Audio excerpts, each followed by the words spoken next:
on education leadership. And Marcy, if you would go ahead and launch the PowerPoint so everyone can see that, that would be terrific. My apologies to everyone. We had a little technical difficulty getting started today, but we think we are good to go at this point. Today's discussion is especially important and timely for UCEA's member and stakeholder community. We're going to be discussing the treatment of school leadership and the Every Student Succeeds Act. And specifically, we're going to dive into the text of the legislation to better understand the funding streams that are available for university-based leadership preparation. We ask that those folks who are listening, if you have a question at any time during the webinar, if you could post it either in your question box or in the chat box, which is in your webinar control panel, that would be terrific. And we will try to work that into the conversation and or the question and answer period at the end of the webinar. Joining us today, we are very fortunate to have Charles Doolittle. Charles is a Senior Policy Advisor at the Office of Planning and Evaluation and Policy Development in the U.S. Department of Education. He has also served as team lead for the School Leadership Program at the department and as a former teacher. On behalf of UCEA, a very warm welcome to you, Charles. Thank you, Michelle. Really appreciate it. Yeah. So, Charles, I know there's a lot of material to cover. Could you start us off with an overview of school leadership initiatives in ESSA and what's new in the legislation for school leadership? Yeah, so thrilled to be jumping in here. Marcy, if you want to move us to the next slide, we'll get started. So we'll be focusing today on systems of support for excellent teaching and leading, but as Michelle just described, a particular focus on school leadership and especially university-based support for school leadership. So namely, in the new law, we're talking about Title II, Part A and B. Today, to guide our conversation, we're going to be focused on using the guidance that was provided by the department in September as kind of a way to organize the concepts and opportunities available in the new law. And that obviously refers directly to the statute, but just pointing out that what we'll discuss today isn't necessarily exhaustive. But since Title II is so broad in the allowable uses and flexibilities, we found it's helpful to focus on some of the areas highlighted by the guidance. In addition to that, we'll be focusing, as Michelle described, on school leadership. However, as you'll see in this presentation here, we, when at all possible, try not to decouple teachers from principals and rather try to talk about educators comprehensively. For, as you all know, it's very difficult to talk about one without the other, and especially when considering opportunities to advance school leadership, many of the opportunities under the new law designed to support educators, such as teacher leadership opportunities or distributive leadership models, as well as different opportunities to increase equitable access to effective educators, really impact the role of the principal and how we support them both in service and, as our focus today, pre-service. So as you can see in the slide in front of you, we'll be referring to the ESSA, which was signed into law on December 10th of 2015, and for which the department has developed quite a bit of regulation and guidance over the last year under the Obama administration as part of our initial implementation efforts.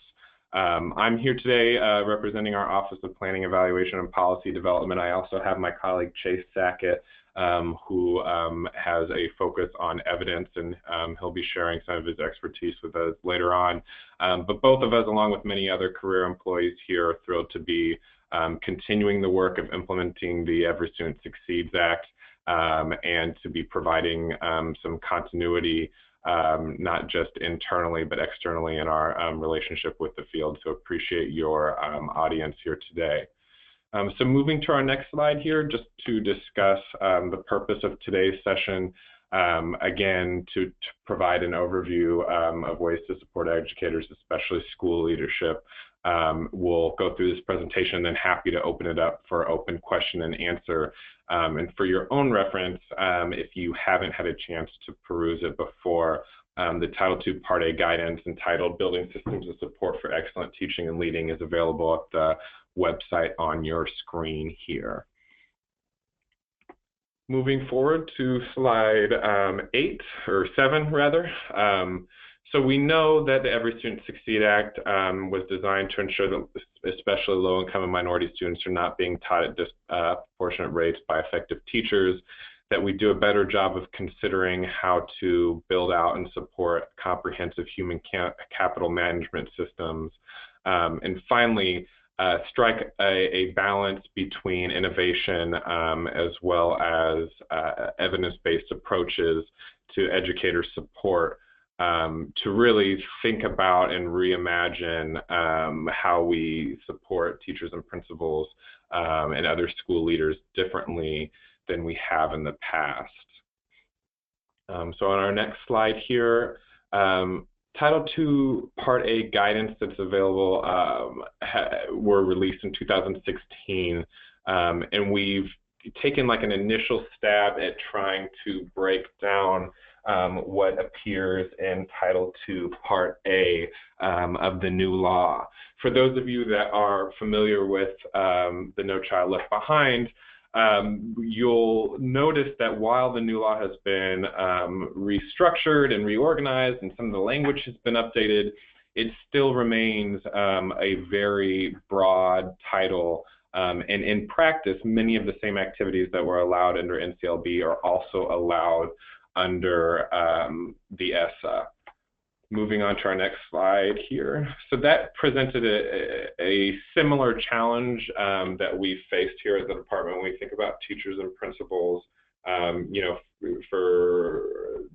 in recent years, the challenge still remains. How do we think about using these funds differently? Out of all of our titles, Title II Part A and Title II generally is a pot of funding about which we know arguably the least about the impact of these funds. So we know historically that they've been used to support class size reduction and to fund professional development for teachers, principals, and other school leaders.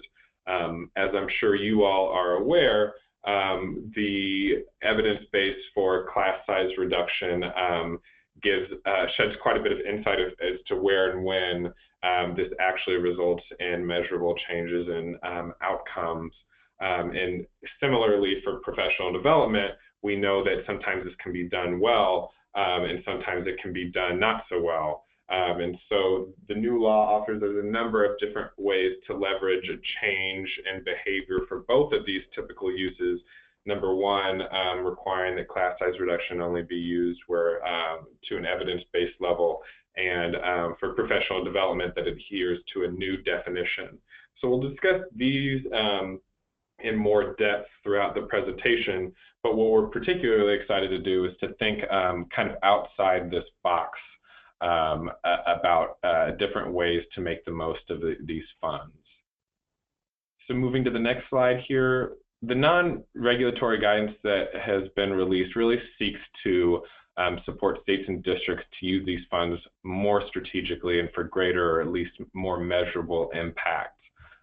So we highlight new opportunities, and there are a few that we're particularly excited about in the new law, but also to, again, as I mentioned earlier, highlight some of the allowable uses that may have also been allowable under NCLB to expand upon the ways that these funds are typically used by states and districts. And again, just to reiterate, this is just initial guidance. It's relatively brief, given the many competing priorities going on in the final year, the final year of the Obama administration. So it is by no means exhaustive, and we would encourage you to consider other parts of the statute as well. So for today, moving to our next slide, we'll be breaking our content here into three different parts. So the first, and I would argue a lot of the meat here, is in the support for educators And then we'll talk about the opportunities to support educator equity, and finally, strengthening Title II Part A investments, which is really where we'll have our discussion about our balance between evidence and innovation. So these three parts reflect the different sections of the published guidance for your reference during and after this presentation. So moving right along here to part one, our support for educators, we really intended to reflect the career continuum and the pipeline for educators, both teachers and principals. And again, recognizing that often the two are not mutually exclusive, that when considering one, you oftentimes need to consider the other. So we start out with our pathways here, moving into induction and mentorship, then thinking about what strong evaluation support systems look like, especially within the context of strong human capital management systems, then thinking about strong teacher leadership and transformative school leadership. So our multiple pathways is where we really think about pre-service opportunities in Title II Part A.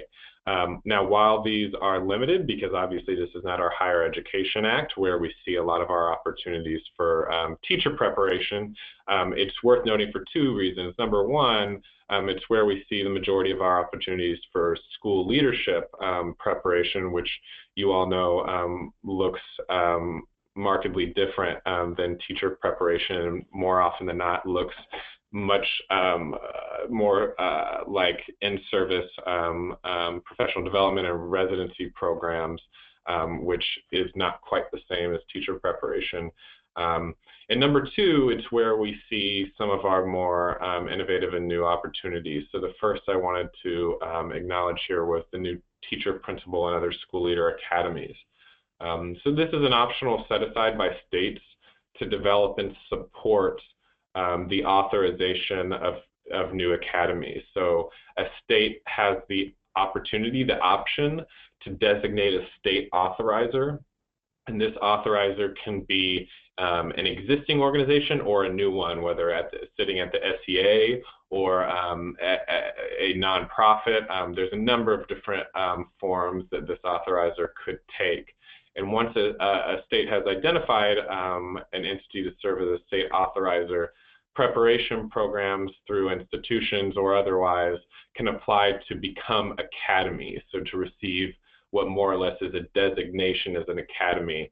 And the idea here is that states offer this opportunity. There are some things that are outlined in statute that they're required to adhere to, but states can really build out what is required to become an academy with what they think to be meaningful and relevant to their context. And any preparation program can apply to become an academy. And if agreeing to whatever the state determines is required, in addition to what's required by statute, so statute requires certain outcome measures. Some examples include the number of educators produced, where those educators serve, how many of them serve in high need schools, for example, as well as maybe how those educators are rated on a statewide evaluation and support system. So if they agree to these outcome measures, they get a little bit of a break on what we would consider more input measures. So that could be things like seat time or requirements of faculty at the preparation program to have a certain education level, etc. So two important points to clarify here. The first is that this is optional for states and it's new.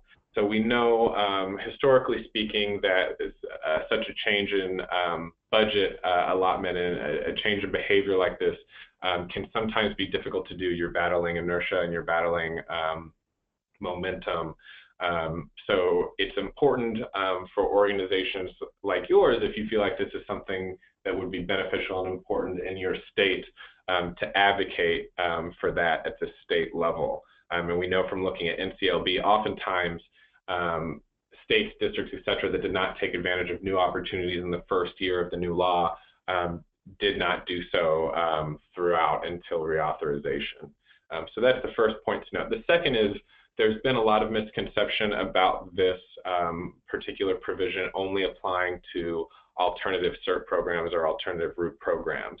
And that's not the case. Traditional preparation programs, whether brick and mortar or even distance programs that sit within higher ed institutions are able to apply for this opportunity and become labeled as academies themselves. The language itself is somewhat misleading. The language academies almost implies a new entity that's being created, but that isn't necessarily the case.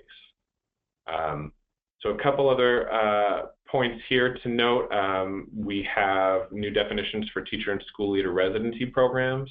These school leader residency programs are another great opportunity for pre-service support for these dollars to support programs that partner with or are ran by traditional institutions of higher education. Obviously, there's continued allowable use for alternative route programs, but oftentimes these programs partner with traditional institutions of higher education, and so that's another way to support pre-service for school leaders. And finally, at the state level, this allows for the reform of preparation standards and approval, certification, licensure, and tenure. And this, again, is a great opportunity for preparation programs to lend their expertise and insight as states redesign these systems. So I'll pause there. I won't take time to pause for questions after every slide, but I know there's a lot there that may be of interest. So I'll pause and see if either Michelle or Marcy have anything they'd like to comment or question on, or if there's any questions for the chat box. So we did have a couple of questions that just came in. Charles, one of them is, looks like it's, okay, so it's a couple of comments and then a question. This human capital use is key for us in the US. There are models in California and other states using human capital much better than is typical. When we can hope to have these schools be primary professional developers for other institutions via the academy format? When can we hope to have these schools be primary professional developers for other institutions? Yeah, no, that's a great question. So a lot of this will depend on the state. So this is allowable immediately as soon as ESSA comes into place. So states have the opportunity to fund these teacher principal and other school leader academies as soon as they begin implementing the ESSA and using the dollars provided through the ESSA. So at that point, it would probably depend on the efficiency and approach of the state, as well as the maturity of the program and how far along they are, and whether or not they're situated to serve in that role. But that's exactly the type of thing that we would hope to see, is not only these academies being used to provide additional flexibility and freedom for preparation programs to innovate, but also to create a network of kind of role model programs from which the rest of the field could glean all sorts of best practices and other insights. Thanks. That's really helpful. One other area of I think a lot of people have submitted a few questions on this is this notion of a state authorizer. Do you have any examples of like what would count as a appropriate organization to serve as a state authorizer? Yeah, so I don't have any specific examples I could point to for a state, but theoretically speaking, the first thing to note is that this could really, the amount of flexibility allowed for in the statute really means that this could be nearly any entity that a state deemed appropriate. So as far as existing entities are concerned, there may already be an office situated at an SEA that already works with higher education institutions and other preparation programs in the state.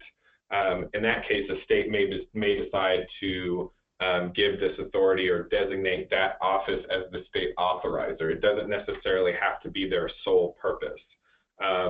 So there may already be an office that makes sense given, you know, at a specific state. There may also be a nonprofit that functions in the state that the state decides is the best situated or most appropriate to serve in this role. A state may decide to prop up a new office within the SCA that would serve as the state authorizer, or determine that there's an existing entity, whether a nonprofit or otherwise outside of the SCA, that is best situated. So I guess the question would really be more back on the state and other stakeholders in the state to determine what makes the most sense. If there's an existing entity that logically, you know, immediately comes to mind as, oh, this should be X office, that would make sense, or if it would make more sense to create a new one. Mm-hmm. So then in each of the state's plans, they would basically designate what entity that they would like to have as their state authorizer. So it could be exactly right. one office within the Department of Education, or it could be a nonprofit, or it could be a number of other things. Okay. Yep. All right. Yep, that's exactly right. All right. Super. Let's see. I just wanted to make sure I was getting any other questions that were specifically on this. We have a number of questions that are focused on evidence and those sorts of things, but I think we can wait to ask those when you get to that point in the presentation. I do have one more that might be relevant for right now. For the academies and residency programs, what are the rules for universities that are using money for administrative costs for student tuition, et cetera? Or are you going to talk about that later? So that are using, I'm sorry, can you repeat the last part of that are using money for? Yeah, what would be rules that would be for universities? Say this was part of the plan. Are there any rules around whether and how money can be used for administrative costs or student tuition, that sort of thing? Sure, and I'm thinking about indirect costs here, and there's a couple of different things that come into play. That admittedly is not my area of expertise. I would direct that question to our Office of Elementary and Secondary Education, specifically our Office of State Support, OSS. Okay. So through the Office of State Support, each state currently has a specific program officer to whom these questions can be directed. So if this question is coming from an institution of higher education, what I would suggest is either working directly through the state in order to ask that question, or we also have a general mailbox for ESSA and for OESC in general, and those are the name of the office or the name of the topic respectively at ed.gov. So ESSA at ed.gov and OESC at ed.gov. And those questions could be posed directly. In addition, I'm happy to make that connection directly myself. So if either you, Marcy, wanted to coordinate a question like that, I'd be happy to connect with the right individual or whatever would be necessary to get that question answered. All right, thanks. I appreciate that. I think a number of these questions you'll be talking about through the presentation, so we'll kind of move forward, and then if you don't touch on them, then we'll catch them at the end. How about that? That sounds great. So I have 6 more slides here in our part 1, so I'll go through those relatively quickly and highlighting again the opportunities for school leadership. And then we'll move into part 2, which is educator equity, which I think will also be relatively quick. And then we'll move to our part 3, where there's a lot of these questions around evidence here. So looking at our next slide here, induction and mentorship. So the guidance provides recommended practices and resources throughout the document that may be very helpful, that we call strategies and action. And induction and mentorship is one of the first places where this can be particularly helpful, because we know that both of these can be done well, but we have a saying around here: anything good can be done poorly. So having been a teacher in a school building myself for years before coming to the department, and then the 1,000-foot view here from Ed, we know that implementation is really everything when it comes to these opportunities and the policy that's available in statute. So those examples can be particularly helpful. In induction and mentorship, we also know is particularly relevant to school leaders. So not only for new school leaders that are receiving an induction, whether during or right after some sort of residency or clinical preparation, but then also initial mentorship in the first 1, 2, and even 3 years or beyond in that role. And while we know that this is very important for teachers and can be particularly impactful for teachers, we think it is even more so for principals, as the job inherently can be isolating in a way even more so than teaching can be. So some recommendations we provided in the guidance is that principals receive induction support in their first 2 years at least. And then that we require that this mentor and induction coach selection process be rigorous, and that special attention is given to, for example, the coaches that are provided to principals throughout their induction, as well as the model principals that are used to serve as mentors. And finally, that we require regular observation by mentors and induction coaches, as well as opportunities for new principals to observe other principals in other schools, which again we know can be particularly difficult. All 3 of these things can be particularly difficult, but the new law allows that funds be used to support these efforts, which can be quite beneficial in allowing that these activities to happen, whether it be even just providing the time and the space to do so. Moving to our next slide here on meaningful evaluation and support. We know that strong evaluation and support systems are really at the heart of comprehensive human capital and management systems, and we've learned quite a bit over the last administration, sometimes the hard way, as I know many of you I'm sure are familiar with what can and doesn't always work when it comes to evaluation support systems. So we've provided principles in the guidance to help guide what those systems look like, and that includes that they be continually improving instruction, they meaningfully involve educators and other stakeholders, that they're valid, reliable, and fair, include multiple measures, are transparent, and arguably most importantly that they help ensure educational equity. And of course most people think of teachers when they think of evaluation support systems, but we know that these are particularly important for principals as well.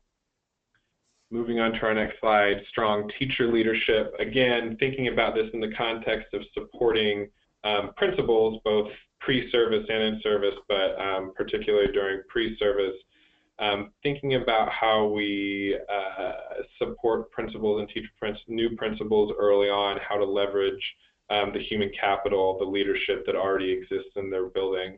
So leveraging teacher leadership and expertise for the purposes of distributive leadership, and to maximize the strengths of your staff and your team of teachers in your building.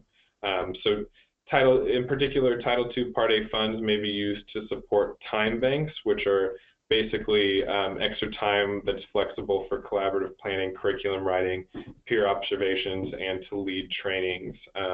So helping principals understand how they can make use of the extra time for their teachers to engage in these activities. And also that these funds may be used to compensate teachers for increased leadership roles and responsibilities. So as principals are trying to leverage the strength of those teachers in their building, that they can use Title II Part A funds, and that districts can use these funds through principals to compensate teachers for these increased roles and responsibilities. And then of course, these won't come as a surprise, but thinking about supporting principals and leveraging peer-led professional development. professional learning communities or PLCs, and then multiple career paths for their teacher leaders in their building. Moving on to our next section here, around transformative school leadership. Again, thinking about the opportunities, the new opportunities in the law to support principals, both pre-service and service.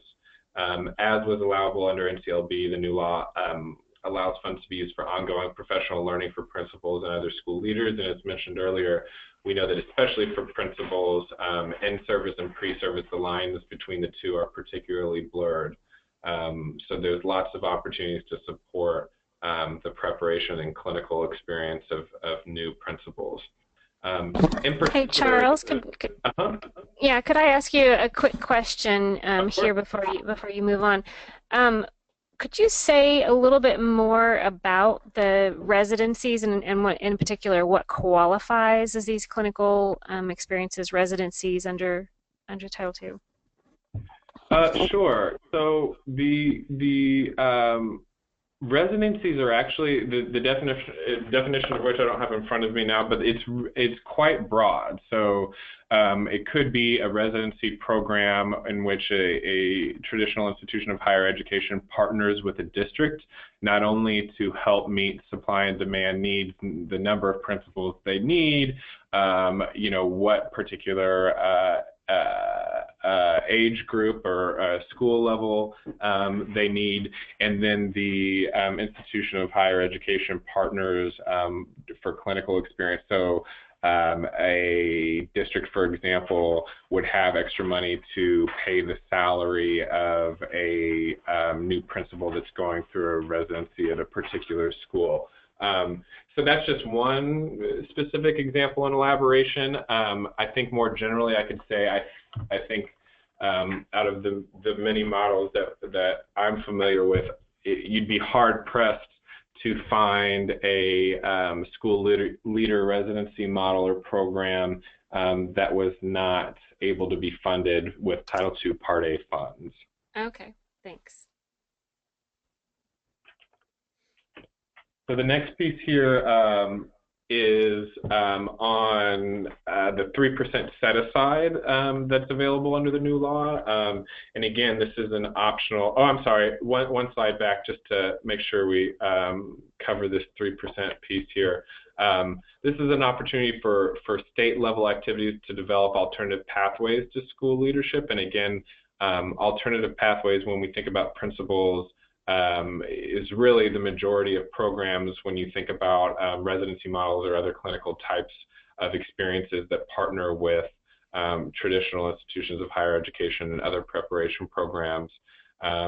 State level activities could also be used to help LEAs recruit and retain effective leaders, again, working with and closely with preparation programs. And then finally, to develop and implement evidence-based mentoring, induction, and other professional development opportunities at the state level.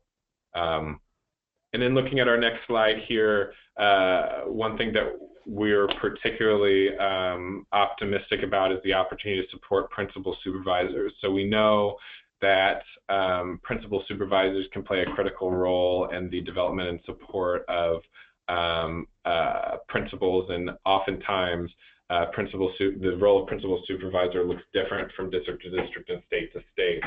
So we've clarified in the guidance that employees or officers of an elementary or secondary school or LEA or other entity operating a school who are responsible for the daily instructional leadership and managerial operations in the elementary school or secondary school building. So the definition of school leaders in the statute, we've clarified that this may include, at the district's interpretation and discretion, principal supervisors if a district determines that they contribute to the daily instructional and managerial operations in a school. So this, again, may be important to UCEA members that can provide training and support for potential principal supervisors. Yep, and you just hit on one of the questions that was submitted about whether or not all of the funding had to go directly to the building, but it sounds like the principal supervisors who would be district employees, as long as their work is impacting the quality of leadership, then it would be allowed.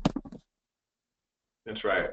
Okay. And so, and actually, quite often, the funds flow to the district first, and different districts, the hundreds of thousands across the country, have different processes and different policies as far as how those funds are distributed. But yeah, there's definitely opportunities to support school leaders, both pre-service and in-service, at the state, district, and school level. Moving right along here in the interest of time, I'll move pretty quickly to make sure we get to our evidence section and have some time for question and answer. But to take a look here, we've clarified for the first time how these funds can be used to support a diverse educator workforce. And we know that this is particularly important for school leaders that are creating buildings with a positive culture of cultural responsiveness and inclusion, not just for students, the majority of whom in our public education across the country, our public education system, are students of color, but also to create buildings in which teachers of color feel supported and developed, and so that we can maintain diversity within our educator workforce, both at the teacher and principal level. Part 2 of the guidance on our next slide here refers to our opportunities to support effective access to equitable access to effective educators. I think this is particularly important when we think about principals, because more and more of the research is indicating that disparities in access actually exist most dramatically at the school level. Which may seem surprising or counterintuitive. It certainly was to us at first, but we're seeing more and more that inequitable access is most problematic at the school level, and obviously principals are in the perfect position to influence and impact that. Moving forward here to part 3, we've provided a clinical framework for maximizing investments, and this is where we really think about this balance between innovation and new approaches, as well as evidence-based. So we've provided this framework you see on the slide in front of you, and we'll break down each piece of that. It's also outlined in the guidance document itself. But thinking about how we, regardless of which fund, whether it be Title II or others, and regardless of the purpose, whether it's to support principals or a completely different purpose, how we think about identifying needs, selecting approaches, a plan and implementing that plan, and then of course examining and reflecting for the purposes of continuous improvement and consulting with relevant stakeholders throughout. On the next slide here, we have a funding flow chart, which is a really helpful reference tool, especially with the new opportunities for different sources of funding that can support school leaders in the new law. I won't spend time on that now in the interest of time, but you have that available for your reference. On the next slide here, when we think about consultation that's required by the law, we hope and think it's a critical piece to deciding which approaches to use and what evidence to pull from and what innovation to explore, that SEAs and LEAs seek advice from a wide variety of stakeholders. For example, the members that are in the audience today would be a perfect example of the type of stakeholders that should be involved in the creation, implementation, and ongoing revision of plans that are designed to support school leaders. And we can come back to that as well. To move here to the slide of evidence in ESSA, I'm going to turn the floor over to my colleague Chase Sackett to talk about generally the new evidence requirements in the new law, and then we'll zoom in specifically on Title II. So Chase? Great, thanks Charles. So language referring to evidence-based interventions is all throughout ESSA in Titles 1, 2, like we talked about today, 4, and 6. The definition uses the term evidence-based, which includes 4 levels in the law. If you're familiar with the way the department has levels of evidence for our discretionary competitive programs, these levels are pretty similar, but with some key differences.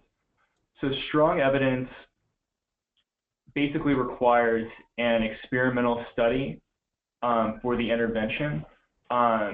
One big difference with the way the department has reviewed evidence in the past is that you can only have an experimental study for this level, not two quasi-experimental studies. Moderate evidence is associated with quasi-experimental studies, promising evidence, correlational studies with controls for selection bias, and then the bottom level, evidence that demonstrates a rationale. And this is similar to strong theory, if you're familiar with that level. So it requires a logic model. And one other requirement that Congress included in the law was that there has to be an ongoing effort to study the effects of the intervention. So if an intervention qualifies as evidence-based, there has to be some way to build evidence and better understand what its effect is. So the law includes higher levels of evidence as required for different competitions and also for school improvement funds. And there's also a whole range of other different provisions related to evidence, like the Education, Innovation, and Research Program, which is the successor to the I3 program, which you may be familiar with. So can I ask you a quick question here on that? In previous webinars with Charles, there was some discussion around the evidence-based. So in order to qualify, is it that the actual program itself must have historical evidence backing it up? Or is it that the practices that they're proposing do have evidence backing them up, but they may not have been implemented in that particular program, but it's based on research? Right. The way we interpret it is that the evidence has to support the actual practice or like constellation of practices that an applicant, for example, might be proposing to do for a grant competition, whether that's the state giving out money or the department. Mm-hmm. But it's not, just to jump in here, it's not an all or nothing. So it's oftentimes, and we run into this too, especially for our discretionary programs in Title II Part B, SEED is a perfect example. If you were applying for a grant like that, again, we're jumping back and forth between our formula Title II Part A and our discretionary Title II Part B. But it's not that the entire program itself, for example, the TNTP model went and had a quasi-experimental study done on their program, and therefore they can now apply for this grant. TNTP could apply with a slew of activities based on these 3 or 4 different pieces of evidence that support different pieces of their project. Does that make sense? Yes, it does. Thanks. So to answer your question, it's the latter. It's that we're looking at the specific practices that are being used, and there may be different bars for different discretionary programs that may require more or less of the number of practices. But this is where you really see here the opportunity for creativity and expertise from the field to think about the best combination of innovative practices that may not have an evidence base yet, combined with certain things that we know work. Great. And in terms of the evaluation piece of this, that the proposed programs would have to have in place, what are the outcome measures that are allowable and or recommended?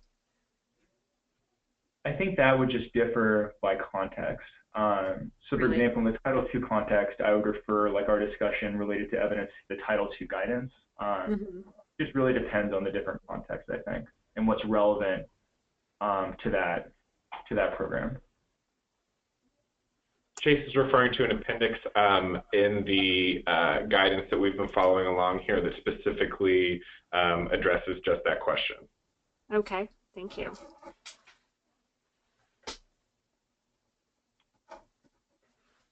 I'm ready for them. What? Yeah. Okay, and just a few things that the department thinks about with regard to. I'm sorry, Marcy. We're on slide 26. Okay. Okay, great, thank you. Just a few things that the department thinks about with evidence. One, it's a broad term. There's a lot of different information. It suggests that something may work. We understand that evidence for one population doesn't guarantee a strategy will work for another population. It's a way to improve what folks are doing on the ground. So this is really a way that we think about strong decision-making, like the chart that Charles showed before. We really want to incorporate evidence in part of decision-making. And we also know that there are real risks with the way that folks may use evidence. We want to make sure it's not a compliance exercise. Again, it's a way to help people achieve what they want to do. That's right. The example we often tell people is, you know, our fear with this new term evidence-based in the new law is that it will be the new, you know, Common Core stamp. We saw this curriculum coming out and it just got a stamp of Common Core, and then that's what we were looking for. We are hoping that this does not turn into just the next, you know, tag where it's, oh, look, this is evidence-based, so implement this strategy. The context is so important. How it's interacting with other activities and strategies is so important. And again, that balance between the two. And then on our next slide here. Okay, so this is a link to our ESSA evidence guidance. This is like the core foundation for how the department is thinking about evidence in ESSA. So like the Title II guidance, for example, relates and provides some more specifics to the guidance that we provide here. The discussion of the 4 levels that I mentioned before, the way I described them was very, very brief. There are different requirements for the different levels. I would recommend, if you're interested in knowing, for example, whether your research will qualify under a specific level, take a look at this guidance. Again, this is guidance for states, districts, and schools. It's not exactly how the department may have evidence level requirements for our own competitions. For example, for the highest levels of evidence, What Works Clearinghouse evidence standards are especially relevant. So if you think about how your research may fit into those standards, I think that's the best starting point. And then on our next slide here, when we're thinking specifically about Title II, as Chase mentioned earlier, Title II requires that certain interventions, class size reduction, professional development, for example, be evidence-based to the extent that the state determines that the evidence is reasonably available. And our Appendix A, as I mentioned, of the guidance provides the definition of evidence-based definition, as well as additional information about the 4 levels of evidence outlined in the statute and different outcome measures that may be pertinent. So would refer you to that as a resource as well. The last thing I'll say here quickly before we open it up for questions, and I apologize, Michelle was very generous on the phone to not specifically call me out for being the reason we started late, but I am confessing now I'm very much the reason we started late. I'm happy to stay on the line as long as it's helpful to continue answering questions from the audience if others have time to stay on as well. But 2 things I'll point out to you. We've discussed Title II generally in terms of Part A, but in terms of Title II Part B, there are a number of new opportunities, and specifically the new Teacher and School Leader program, which builds on TIF, but as the name indicates, has a more expanded focus to include more explicitly school leaders. That is an excellent opportunity for a wide variety of organizations to partner with districts to apply for funding. And actually, there is currently an open TSL application period that will be open until mid-March. So if you're interested in that, I would highly suggest you look into the notice inviting applications, which is available now and again closes mid-March. That is under the new law. There is also a current seed competition that is open, supporting effective educator development. That is the last seed competition under the old law, which is also open until mid-March. So the new law, seed is codified in ESSA, expands who is eligible to apply for this program. As I mentioned, the current open competition is under the old law. So in order to be eligible, you would have to be a national nonprofit or a national nonprofit partnered with other organizations. Some of the members on the line today may already qualify as a national nonprofit. All that means is that you're a nonprofit that operates in more than one state. However, if not, you have an opportunity to partner with a national nonprofit and or a district, for example, to apply for this opportunity. In the past, we've had organizations, one that comes to mind in particular, the national nonprofit is NIET, the National Institute for Excellence in Teaching, who applied along with Texas University as well as Arizona State University. They actually have two separate grants, seed grants from our 2013 cohort. So that's an opportunity as well that's available until mid-March. So thank you all for your time and attention, and thank you again to Marcy and Michelle and the team at UCEA for bearing with us over here.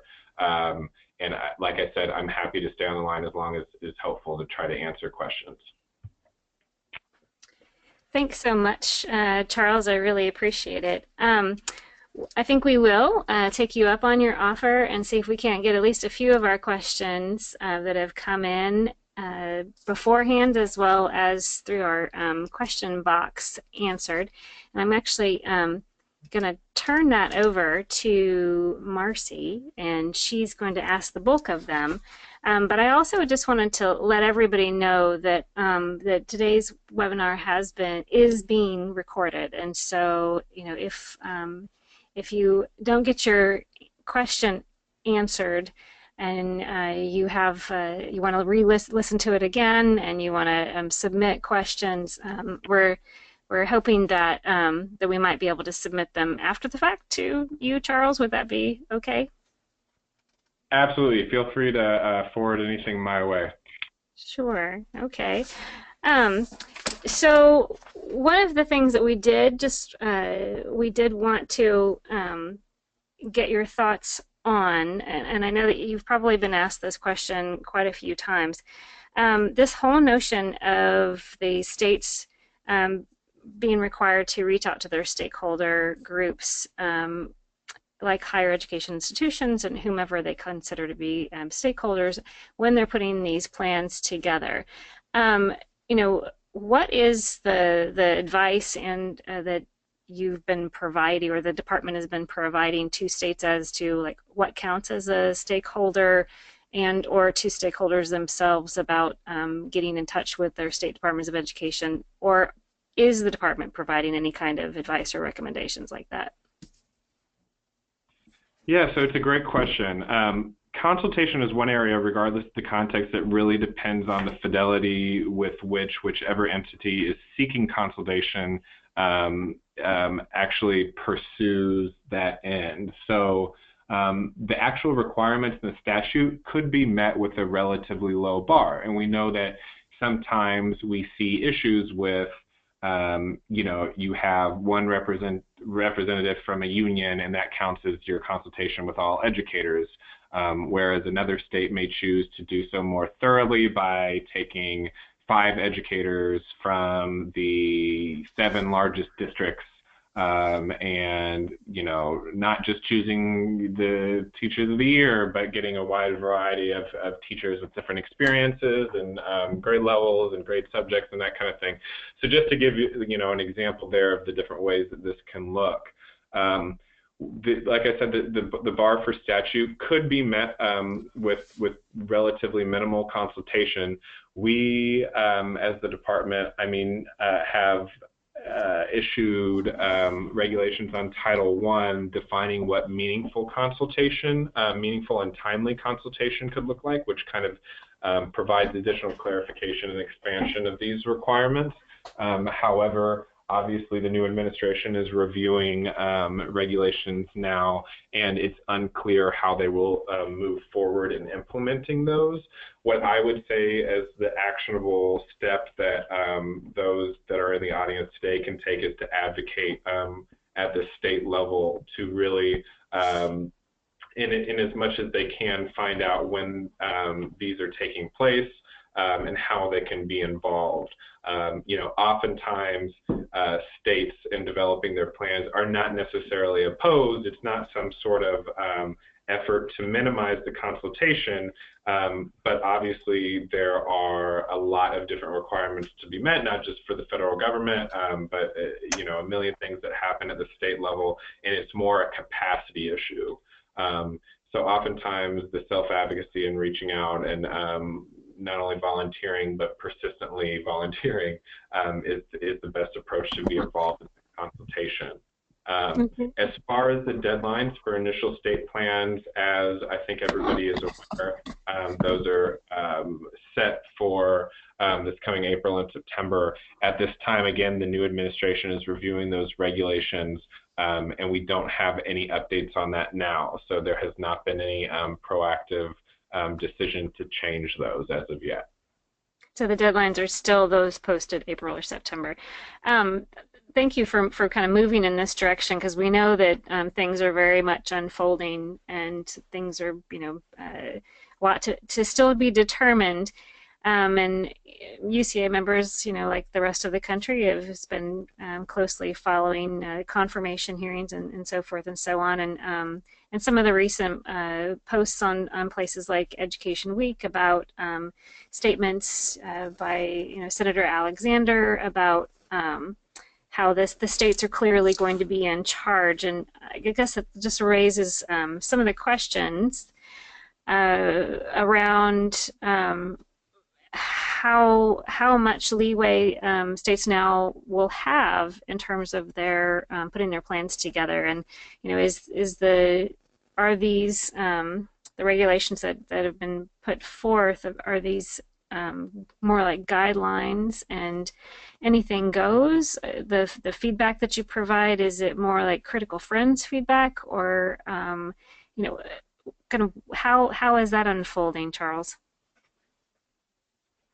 Yeah, so unfortunately, I have to do the really annoying federal government thing and say that I can't really comment on that at this time directly. I wish I had more information to share with you, but I don't at this time. The one thing I can say is it's not that information is being kept from the field. It's that we actually just don't have it yet. Again, we still don't have a confirmed secretary, and the beachhead team, the transition team that's here, is still in the process of orienting themselves and reviewing existing regulations. So the two things I can say is it's been absolutely a pleasure to work with them so far, and they're quite intent on finding the best, most reasonable way to move forward. And the second thing I can say is, as of right now, there's no change to what has been communicated with the field. In any scenario, regardless of what happens in Washington, you know, I think there's lots of opportunities. Even just the requirements that exist in statute would allow for, you know, going above and beyond the consultation requirements that are there. States have quite a bit of flexibility and authority to expand upon what's required when it comes to not just consultation, but the development of the plan, the implementations of the plan, and continuous improvement of those plans. So I think the best step is to not just advocate at the state level to be involved wherever and whenever possible, or even if it's something as simple as submitting unsolicited recommendations.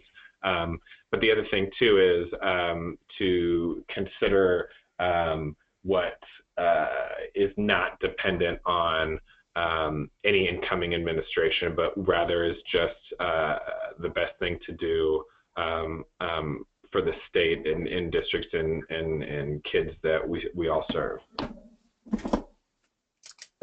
Super. Thank you for that. I assume that as you know more, that more information will be shared with the public. That's absolutely correct, and you're more than welcome. We'll keep a dialogue going, and I'd be happy to share any information as soon as it becomes available for you to disperse to your members. Terrific, terrific. There are a few additional questions, but I think that we've hit on some of the big ones, and any of these other ones we should be able to send you via email and maybe put together a question answer sheet to share with the folks who didn't get their questions answered. I just want to thank you once again, Charles, for joining us today, as well as your colleague, to share the information that you're able to about the ESSA and the opportunities for higher education programs that prepare and develop educational leaders. It's been very helpful. I hope that people have felt like they have a better sense of what's possible, and also how the funding with regard to all of this works, and also the many questions that have emerged around evidence-based. I felt like that is much more clear, at least in my mind, so thank you very much. Great, thank you, and thanks again to Michelle and Marcy and the UCEA team, as well as all the members and audience on the phone today. We really appreciate the opportunity to communicate directly with you and have this kind of platform to share information.